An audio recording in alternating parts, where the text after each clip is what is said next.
Jaya Radha Madhava. If you enjoyed this video, don't forget to like and subscribe to the channel in order to receive all the notifications and not to miss anything of our upcoming contents. Hare Krishna, dear friends. Here is an interview of Srila Prabhupada with one of his disciples about life and matter from the book Life Comes from Life, whose title is The Invisible Pilot. It is said in the foreword of this book, for people who have come to accept every pronouncement of modern scientists has tested and proven truth, this book will be an eye-opener. Life Comes from Life is an impromptu but brilliant critique of some of the dominant policies, theories, and presuppositions of modern science and scientists by one of the greatest philosophers and scholars of the century. His Divine Grace A.C. Bhaktivedanta Swami Prabhupada.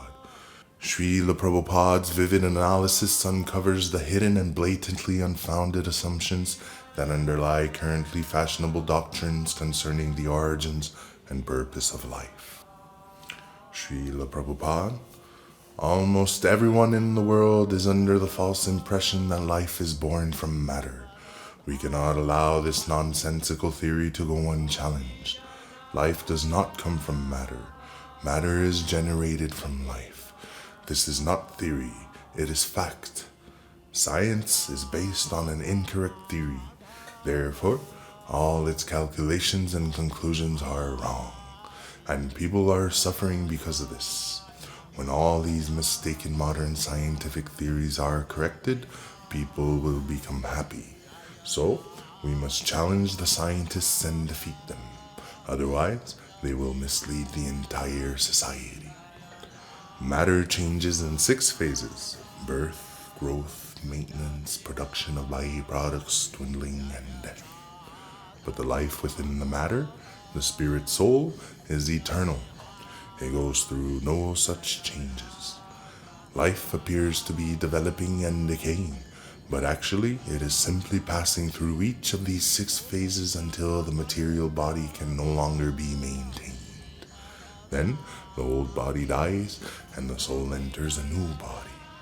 When our clothing is old and worn, we change it. Similarly, one day our bodies become old and useless, and we pass on to a new body. As Krishna says in the Bhagavad Gita, chapter 2, verse 13, Dehinosmin yata dehe, kaumaram yavanam jara, tata dehantara praptihi. As the embodied soul continually passes in this body from boyhood to youth to old age, the soul similarly passes into another body at death.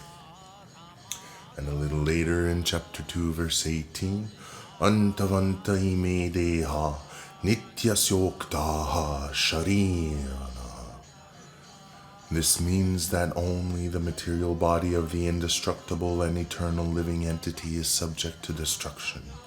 The material body is perishable, but the life within the body is nitya, eternal. Everything works on the basis of this living force. This is the Pacific Ocean, and these higher waves are being manipulated by the living force. This airplane, Srila Prabhupada gestures towards passing aircraft, is flying. But is it flying undirected? Dr. Singh says, someone is directing it. Srila Prabhupada says, yes, everything is working under someone's direction. Why do the rascal scientists deny this? The airplane is a big machine, but it is flying under the direction of a small spiritual spark, the pilot. Scientists cannot prove that this big 747 airplane could fly without the small spiritual spark. So as the small spiritual spark can direct a large plane, the big spiritual spark directs the whole cosmic manifestation. This, dear friends, is what our life is like in this world. Hare Krishna. Please leave a comment and tell us what you think about this video. Hare Krishna, and see you next video. Hare Krishna. Gopi Jana Vallabha Girivaradhari